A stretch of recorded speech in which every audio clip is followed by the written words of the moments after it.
नमस्कार दोस्तों। आप देख रहे हैं आपका अपना चैनल एजुकेशन फारस। दोस्तों, इस समय हम लोग DSSB special education teacher practice set के सेशन में फिर से हाजिर हैं। इससे पहले हम लोग 7 वीडियोज में लगभग 170 प्रश्नों के प्रारूप को समझ चुके हैं। तो इस प्रश्न श्रृंखला को आगे बढ़ाते हुए कुछ और प्रश्नों के साथ हम लोग आगे बढ़ेंगे।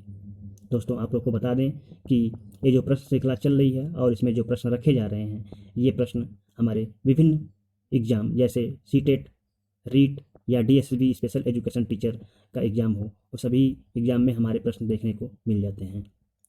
तो साथियों, आप लोग इन प्रश्नों के साथ लास्ट तक बने रहिए और प्रश्नों को समझने की कोशिश कीजिए। आइए हम लोग सीधे प्रश्न चलते हैं। प्रश्न है, एक व्यक्ति के पास नीली कार थी जो कि दुकान में ज़्यादा थी बजाय बाहर के। तब से वह व्यक्ति नीली कार हरे रंग की कार रखने की सोचेगा भी नहीं। हरे रंग की कारों के प्रति व्यक्ति की विरुचि निम्नलिखित में से किसका उदाहरण है? ऑप्शन ए विभेद या विभेदीकरण, बी सामान्यीकरण, सी अव्यक्त अधिगम और डी अति औचित्य स्थापन प्रभाव। तो इसका ऑप्शन ए सही होगा, सामान्यीकरण। नेक्स्ट क्वेश्चन है, भय के अधिगम के निम्नलिखित में से किसके द्वारा सर्वोच्च व्याख्या होती है? ऑप्शन ए क्रिया प्रसूत अनुबंधन, बी क्लासिक की अनुबंधन, सी प्रक्षेणीय अधिगम और डी अव्यक्त अधिगम। साथियों, इसके इंग्लिश वर्जन मीनिंग को भी देख लीजिए।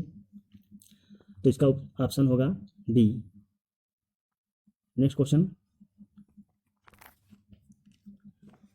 है, सृजनात्मक चिंतन की अवस्थाओं का कौन सा क्रम सही है? ऑप्शन ए तैयारी, प्रदीप्ति, सत्यापन, उद्भवन, बी उद्भवन, सत्यापन, प्रदीप्ति, तैयारी, सी प्रदीप्ति, तैयारी, सत्यापन और उद्भवन, और डी तैयारी, उद्भवन, प्रदीप्त, सत्यापन। इसका इंग्लिश मीनिंग भी देख लीजिए। नेक्स्ट इसका उत्तर होगा ए। Next question. दोस्तों, अगर एक प्रश्न श्रृंखला आपको पसंद आ रही है तो आप चैनल को सब्सक्राइब करिए और वीडियो को लाइक करिए और अधिक से अधिक अपने दोस्तों तक पहुंचाने की कोशिश कीजिए ताकि उनको भी इससे कुछ लाभ मिल सके। तो सीधे आइए क्वेश्चन पे चलते हैं। विवेचनात्मक चिंतन व्यक्तियों में वे योग्यताएं हैं और कौशल विकसित करने की सहायक हैं। ऑप्शन ए जो है मूर्त अनुभव प्रदान करना। नेक्स्ट ऑप्शन है उचित व्याख्या, विश्लेषण, मूल्यांकन और निष्कर्ष निकालना। सी कुछ उत्पन्न करने और निर्माण करना। सी प्रतिक्रिया की विधियों का चिंतन करना। तो इसका ऑप्शन बी सही होगा, उचित व्याख्या, विश्लेषण, मूल्यांकन और निष्कर्ष निकालना। साथियों, ये जो हमारा एग्ज़ाम DSSB स्पेशल एजुकेशन का होगा वो ऑनलाइन होगा। तो हमारे एग्ज़ाम में जो भी प्रश्न देखने को मिलेंगे वो डायरेक्टली गूगल ट्रांसलेट करके हिंदी वाले रखे जाते हैं। तो हमें वहाँ पर भी पढ़ने में बहुत समस्या आएगी और समझने में समस्या आएगी। इसलिए हम लोग पहले से ही प्रैक्टिस करके चलें ताकि हम इंग्लिश और हिंदी के मीनिंग को अच्छे समझ पाएँ, तभी हम क्वेश्चन का आंसर दे सकते हैं। तो आप लोग देखिए, ये भी क्वेश्चन जो है लगभग ट्रांसलेट ही है और पढ़ने में समस्या होती है, हम लोगों को समझने में समस्या होती है। लेकिन हमें क्या करना है कि समझने की कोशिश करना है। हम किसी और का दोष नहीं दे सकते, हमें खुद समझना होगा, सीखना होगा, क्योंकि जो भी गूगल ट्रांसलेट देगा आप वहाँ किसी शिकायत नहीं कर सकते। तो हमें समझने की आवश्यकता है। आइए सीधे क्वेश्चन चलते हैं। कथन, पहले आप वह कीजिए जो मैं आपसे चाहता हूँ, फिर आप वह कर सकते हैं जो आप चाहते हैं। सटीक व्याख्या करता है। ऑप्शन ए प्रीमैक सिद्धांत, दूसरा बी तैयारी के नियम की, सी अभ्यास के नियम की और डी निरंतरता के नियम की। इसकी इंग्लिश मीनिंग ये है, तो इसका उत्तर होगा ए प्रीमैक सिद्धांत की।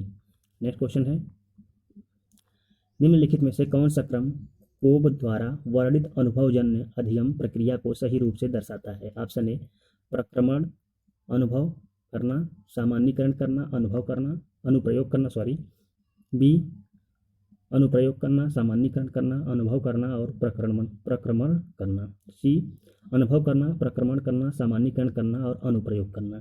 इसका ऑप्शन सी सही होगा। तो इसका आप इंग्लिश मीनिंग भी देख लीजिए और नेक्स्ट चलते हैं क्वेश्चन पे। क्वेश्चन है, रक्षा युक्तियों का प्रयोग निम्नलिखित में से किसके द्वारा किया जाता है? तो इसका ऑप्शन है व्यक्ति के अहम चेतना द्वारा चेतन रूप में, बी व्यक्ति के परा अहम द्वारा चेतन रूप में, सी व्यक्ति के अहम द्वारा अचेतन रूप में, और डी व्यक्ति के अहम द्वारा अचेतन रूप में। इसका ऑप्शन डी सही होगा, व्यक्ति के अहम द्वारा अचेतन रूप में। नेक्स्ट क्वेश्चन है, कोहल वर्ग के सिद्धांत के पूर्व परंपरागत स्तर के अनुसार कोई नैतिक निर्णय लेते समय एक व्यक्ति निम्नलिखित में से किस तरह प्रवृत्ति होगा? ऑप्शन ए अंतर्निहित संभावित दंड, बी व्यक्तिगत आवश्यकताएं तथा इच्छाएं, सी व्यक्तिगत मूल्य, और डी पारिवारिक अपेक्षाएं। तो इसका ऑप्शन ए सही है, अंतर्निहित संभावित दंड। इंग्लिश भी देख लीजिए इसका। सीधे नेक्स्ट क्वेश्चन चलते हैं। हम लोग कोशिश करेंगे कि कम से कम समय में अधिक से अधिक प्रश्नों को हल कर सकें। तो आइए, क्वेश्चन है, निम्नलिखित प्रमुख मनोरचनाओं के वर्णन में कौन सा प्रक्षेपण का वर्णन करता है? ऑप्शन ए हम जो करते हैं उसके लिए तार्किक अथवा सामाजिक और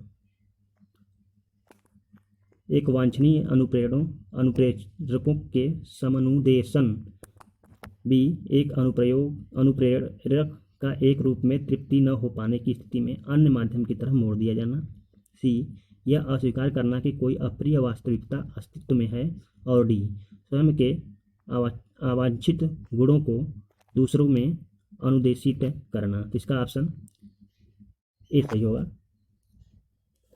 नेक्स्ट क्वेश्चन चलते हैं। क्वेश्चन है, व्यक्तिगत भेद में हम पाते हैं विचलनशीलता, बी प्रतिमानता, सी ए और बी दोनों, इनमें से कोई नहीं, डी। इसका ऑप्शन सी सही होगा, ए और बी दोनों। नेक्स्ट क्वेश्चन, लैंगिक स्थायित्व के विकास का प्रथम चरण, जेंडर कंसिस्टेंसी के विकास का प्रथम चरण। ऑप्शन ए है लैंगिक स्थिरता, बी लैंगिक संसूचक, सी लैंगिक कंसिस्टेंसी, और डी इनमें से कोई नहीं। इसका ऑप्शन सी सही होगा, बी सही होगा, लैंगिक संसूचकता, जेंडर लेबलिंग। नेक्स्ट क्वेश्चन है, बहुत वर्षों के बीत जाने के बावजूद आपको यह स्मरण करने में कम कठिनाई होती है कि जब आपको मुंबई में 26/11 की ताज़ त्रासदी का पता चला तब आप कहाँ थे? यह स्मृति क्या कहलाती है? ऑप्शन ए अंतर्जात स्मृति, बी क्षणदीप स्मृति, सी घटनाजन स्मृति, और डी गैर घोषणात्मक स्मृति। तो इसका ऑप्शन बी सही होगा, क्षणदीप स्मृति, flash bulb memory. Next question है, मैस्लो के पदानुक्रम के अनुसार निम्नलिखित आवश्यकताओं को क्रमानुसार लगाइए। ऑप्शन ए, ये देखिए मैस्लो के पूरा ये जो पदानुक्रम थ्योरी है उसका कंपोनेंट दिया है, आपको उसको सजाना है नीचे से ऊपर तक। इसका ऑप्शन डी सही होगा। डी के साथ देखा जाए तो पहला तीसरा आएगा शारीरिक आवश्यकता, फिर चौथा आएगा सुरक्षा की आवश्यकता, फिर दूसरा आएगा प्रेम संबंध, फिर पहला आएगा सम्मान की आवश्यकता, फिर पांचवा होगा स्वसिद्धि। तो आप लोग देखे होंगे उसका हायरार्की थ्योरी। नेक्स्ट क्वेश्चन है, नीड की थ्योरी। मार्गदर्शन क्या है? एक व्यक्ति की ऐसे व्यवस्थित ढंग से सहायता करना कि वह अपनी आवश्यकताओं को दूर कर सके। तो देखिए 4 ऑप्शन दिया हुआ है, इसमें से हमें चुन के बताना है, ठीक है। तो इसका ऑप्शन पहला सही होगा उसके हिसाब से देखा जाए तो, ठीक है। नेक्स्ट चलते हैं, पहला मतलब पहला और दूसरा, ठीक है। एक नेक्स्ट क्वेश्चन चलते हैं, पाठ्यक्रम शब्द से आप क्या समझते हैं? ऑप्शन ए शैक्षिक संस्थान द्वारा प्रस्तावित विषय के अध्ययन के विषय, बी शिक्षा के स्तर के लिए उत्तीर्ण होने हेतु पूरा किया जाने वाला सैद्धांतिक और व्यावहारिक पाठ्यक्रम, बी हो गया सी निर्धारित लक्ष्य को प्राप्त करने के लिए शैक्षिक संस्थाओं द्वारा अधिगम और अन्य अनुभवों की व्यवस्थित कार्य। तो इसका ऑप्शन सी सही होगा। नेक्स्ट क्वेश्चन पर चलते हैं। क्वेश्चन है, पाठ्यक्रम में लचीलापन का उद्देश्य विद्यार्थी के जीवन के अनुभव व उपलब्धि में सुधार कराना। तो ऑप्शन इसका ए ही सही है। नेक्स्ट क्वेश्चन चलते हैं। क्वेश्चन है, खाली स्थान छोड़ा उसमें आगे क्वेश्चन में विद्यार्थी के प्रदर्शन के लिए शिक्षकों और विद्यार्थियों को जिम्मेदार ठहराना शामिल होता है। ऑप्शन इसका सी सही होगा, उत्तरदायित्व में विद्यार्थी के प्रदर्शन के लिए शिक्षकों और उनके विद्यार्थियों को जिम्मेदार ठहराना शामिल होगा। नेक्स्ट क्वेश्चन, शिक्षक द्वारा अध्यापन के लिए उपयोग की जाने वाली तकनीक में शामिल है। पहला देखिए ऑप्शन दिया हुआ 4 और उसमें से हमें कूट के आधार पर भरना है। तो इसका ऑप्शन सी सही होगा। सी के आधार पर देखा जाए तो पहला, दूसरा और तीसरा। व्याख्यान, पारस्परिक क्रिया आधारित व्याख्यान, और सी सामूहिक कार्य। नेक्स्ट क्वेश्चन चलते हैं। क्वेश्चन है, अध्यापन के प्रति गत्यात्मक उपागम का तात्पर्य है। ऑप्शन ए, अध्यापक सशक्त तथा प्रभावशाली होना चाहिए। बी, अध्यापक को ऊर्जावान तथा गतिशील होना चाहिए। नेक्स्ट क्वेश्चन है सी, अध्यापक के प्रकरण स्थैतिक नहीं गतिशील होने चाहिए। और डी, विद्यार्थियों से गतिविधि के माध्यम से सीखने की अपेक्षा करनी चाहिए। तो ऑप्शन डी सही होगा। तो साथियों, आपका आज का सीरीज यहीं पर समाप्त होता है। कुछ और प्रश्नों के साथ हम लोग फिर नेक्स्ट टाइम मिलेंगे। साथियों, अगर आपको वीडियो अच्छी लगी हो तो आप